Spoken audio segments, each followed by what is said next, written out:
some of these components haven't changed for the most part.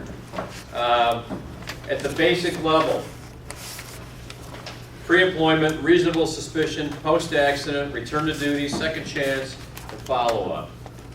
Pretty consistent with what was in play before. They do qualify one thing on the pre-employment, that you have to do 100% testing.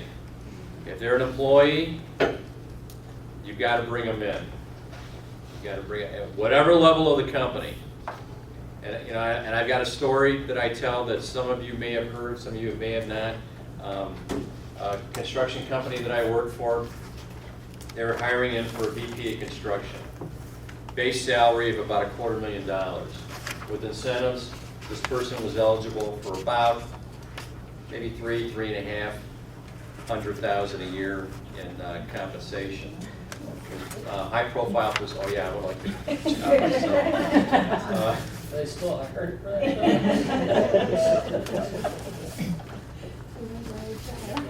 Where's that at, right? We have to know anything about construction. So and I was part of the selection process. So we had to narrow down to 2 candidates. And one of the people that we were looking at was someone from California, Stanford MBA graduate, big time construction experience.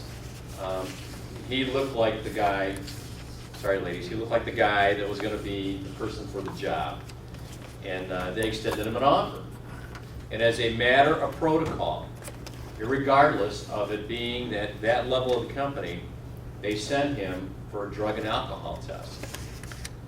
So the offer was extended on Monday. Tuesday, I get the phone call. We have a test result here we're not sure what to do with. Well, what is it? His urine came back as non-human urine. So, I mean, and the image didn't fit the test result. Right. You know, the $5,000 Armani suit, you know, the resume, the whole 9 yards. It was a disconnect, and I had to take a step back. I had a shot of whiskey, and then I answered their question. I said, let's go on the premise that maybe the lab made a mistake. You know, crazy small chance that the lab made a mistake. So I recommended, let's just bring him back in and do another test. So I basically called this guy up and I lied. I told him there was a mistake at the lab and we'd like you to come back down for another test, if you wouldn't mind. So he goes back down and he takes another test. Same result, non-human urine. So the job obviously went to somebody else, but so there was a disconnect there. And I think that's why the Bureau is making the specification of 100%. You work for Code 3 Risk Management, we don't care who you are, you're getting tested. You are getting tested. You can't tell a story like that. No, you can't. What's that? And you can't leave the story No, you like that. No. Well, the end result was that the person that they did hire turned out to be a phenomenal choice. I don't know what happened to that gentleman, where he went. You find out what kind of animal? Yes. Let's see, his dog was pregnant. And Are you sure he wasn't Wolfman from Right. the Fantastic Four or whatever? well, just the visual on that, Did he look like Hugh Jackman? Yeah, aliens are. Vampires too. He looked too good. Was he washed or was he? no, it was an unwitnessed test. It was an unwitnessed test. What amazed me is that when you bring in somebody else's sample or a different sample, usually the fastest way the lab picks up on it is there's a temperature variation. Okay, because they check it just like that for temperature. When you put that sample cup down, they're checking it for temperature right now. So how he even kept it at that, I don't want to think about it, but somehow he got analyzed, non-human urine. So I'm thinking, boy, he must have had a good relationship with his doctor or something. At the advanced level, you have to do all the testing that you would do at the basic level, plus random testing of at least 15% of your employees. 15% of your total employee population. Once a year or so? Once a year? That is my understanding, on an annual basis. Now, does that also include if you're in a consortium with the advanced? In a consortium, it changes. Okay. It's 15% of the consortium. Okay. Public employers, you only need to test folks in your safety-sensitive functions, which would be, you know, police, fire, maybe some of the guys in service.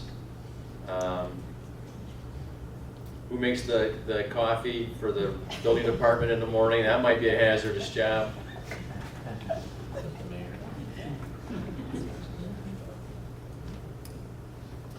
All right, as far as post-accident testing, and I'm kind of wrestling with this whole concept a little bit. You do not have to conduct a post-accident test if all of the following circumstances exist. The accident resulted in a minor injury, even if you had to send the employee for off-site medical attention. There is no violation of work rules. An accident investigation determined that there was no reasonable suspicion related to the accident. This is the one that really caught my attention. The accident is considered normal in relationship to job functions of the injured employee. To me, that's a little bit of pretzel logic. If you have a job where you consider an accident a foregone conclusion in the performance of that job, something's wrong with the way the job is being performed.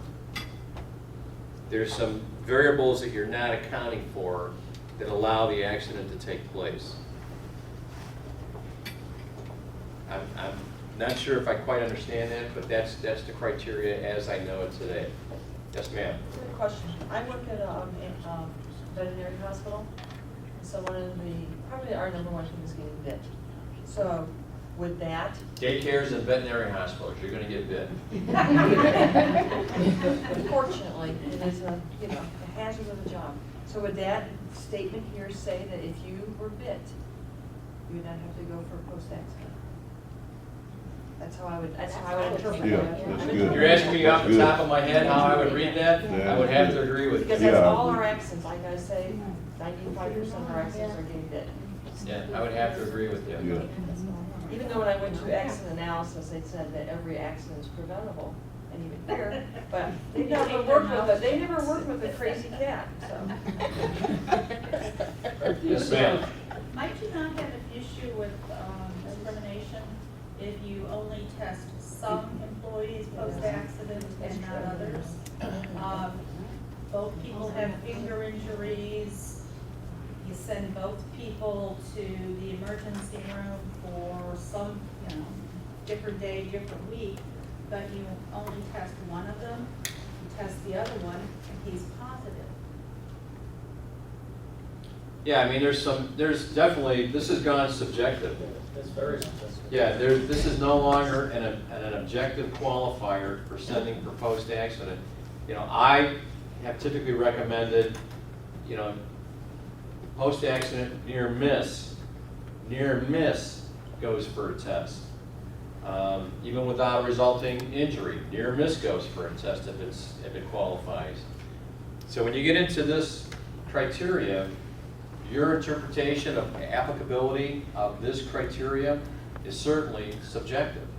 My supervisor didn't like me, that's why he made me get on this. But you can always default to Do it. You can always default to the conservative position of an accident, you're going for a test. Do all. And to me, that kind of takes any of that potential component off the table. I guess that's my point. Yeah, oh yeah, very valid point. Yes, ma'am. Now, you mentioned about the changes of the actual written policy. The policy remember how everybody was copying and pasting? Well, on that 5th or 6th page of that common policy, you gave